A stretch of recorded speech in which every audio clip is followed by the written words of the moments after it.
రాష్ట్రంలో రాజకీయ సెగలు రాజుకుంటున్నాయి. ప్రతిపక్ష పార్టీల తీరుపై గుంటూరు ఈస్ట్ ఎమ్మెల్యే మహమ్మద్ నజీర్ అహ్మద్ తీవ్రస్థాయిలో విరుచుకుపడ్డారు. అమరావతిలోని ఎన్టీఆర్ భవన్ వేదికగా జరిగిన మీడియా సమావేశంలో ఆయన మాట్లాడుతూ ప్రత్యర్థి పార్టీల హింసాత్మక రాజకీయాలను ఆధారాలతో సహా ఎండగట్టారు. ప్రతిపక్షం చేస్తున్న ఆరోపణను తిప్పికొడుతూ ఎమ్మెల్యే నజీర్ అహ్మద్ ఘాటు వ్యాఖ్యలు చేశారు. మీరు గొడ్డల పార్టీకి నిదర్శనం, దానికి ఇవే రుజువులంటూ పలు అంశాలను ఆయన మీడియా ముందుంచారు. రాష్ట్రంలో అశాంతిని సృష్టించేందుకు ప్రతిపక్షాలు కుట్ర పన్నుతున్నాయని ఆరోపించారు. ఒకవైపు ప్రభుత్వం సంక్షేమ పథకాలు, అభివృద్ధి పనులతో ముందుకు వెళుతుంటే ఓర్వలేక దాడులకు ఉసుకొలుపుతున్నారని మండిపడ్డారు. గుంటూరు తూర్పు నియోజకవర్గంతో పాటు రాష్ట్ర వ్యాప్తంగా శాంతి భద్రతలకు విఘాతం కలిగిస్తున్నారని ధ్వజమెత్తారు. హింసను ప్రేరేపించే వారిని ప్రజలు గమనిస్తున్నారని, రాబోయే రోజుల్లో వారికి తగిన గుణపాఠం తప్పదని హెచ్చరించారు. అమరావతి వేదికగా సాగుతున్న ఈ రాజకీయ విమర్శలు ఇప్పుడు ఏపీ రాజకీయాలు చర్చనీయాంశంగా మారాయి. ఎన్టీఆర్ భవన్ నుంచి ఎమ్మెల్యే చేసిన ఈ వ్యాఖ్యలు సోషల్ మీడియాలో వైరల్ అవుతున్నాయి. విపక్షాల విమర్శలకు ప్రతి విమర్శలతో అధికార పార్టీ నేతలు గట్టి కౌంటర్ ఇస్తుండటంతో రాజకీయ వాతావరణం మరింత వేడెక్కింది. అందరికీ నమస్కారం. ఆంధ్ర రాష్ట్ర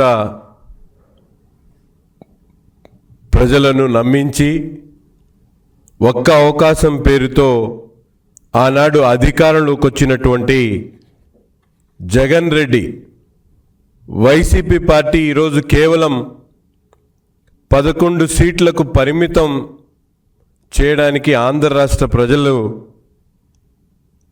ఆ నేత ఎవరైతే జగన్ రెడ్డి గారి గొడ్డలి సంస్కృతే కారణం అంటూ ఈరోజు చెప్పడంలో ఎటువంటి సందేహం లేదు. సైకో పార్టీ నాయకుడు జగన్ రెడ్డి గారి డైరెక్షన్లో నిన్న మాజీ మంత్రిగా ఉన్నటువంటి విడుదల రజనీ గారు పెట్టినటువంటి ప్రతి ఒక్క అంశంలో కూడా పెట్టిన నాటి నుండి అనేక అంశాల్లో మనం ఒక్కసారి ఆలోచించాల్సినటువంటి అవసరం ఉంది. ప్రజలకు ఇచ్చినటువంటి మాటల మూటలతో పాటు తను అధికారంలోకి వచ్చిన తర్వాత తను చెప్పినటువంటి ప్రతి ఒక్క మాటని కూడా ప్రజలకు ఇబ్బంది పడేటువంటి పరిస్థితులు తీసుకొని వచ్చినటువంటి నైజాం జగన్మోహన్ రెడ్డిది.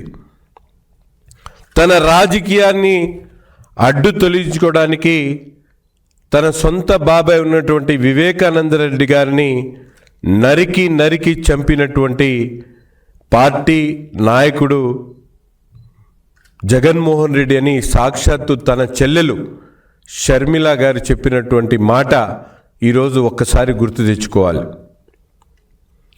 అక్రమ ఆస్తుల కోసం కడపలో పెద్ద దస్తగిరిని నరికి చంపినందుకు గొడ్డలి పార్టీ అనక ఏమనాలో ఒక్కసారి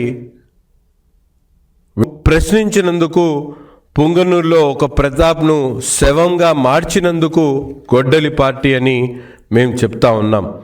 ఇటువంటి కిల్లింగ్ మైండ్ సెట్తో నిరంతరం కూడా అధికారంలో ఉన్నటువంటి 5 సంవత్సరాలు కాకుండా ఈరోజు కూడా ఫేక్ మీడియా ప్రచారంతో తన చేసినటువంటి తప్పుల్ని కప్పిపుచ్చుకునేటువంటి ప్రయత్నం చేస్తూ రప్పా అంటూ ఒక పార్టీకి సంబంధించినటువంటి నాయకుడిగా, మాజీ ముఖ్యమంత్రిగా తన హోదాను మర్చిపోయి ప్రజలను ఏ విధంగా ప్రజల ముందు మాట్లాడుతూ ఉన్నారో అటువంటి సంస్కృతి కోసమే మీ పార్టీని గొడ్డలి పార్టీ అని చెప్పి మేము చెప్తా ఉన్నాం.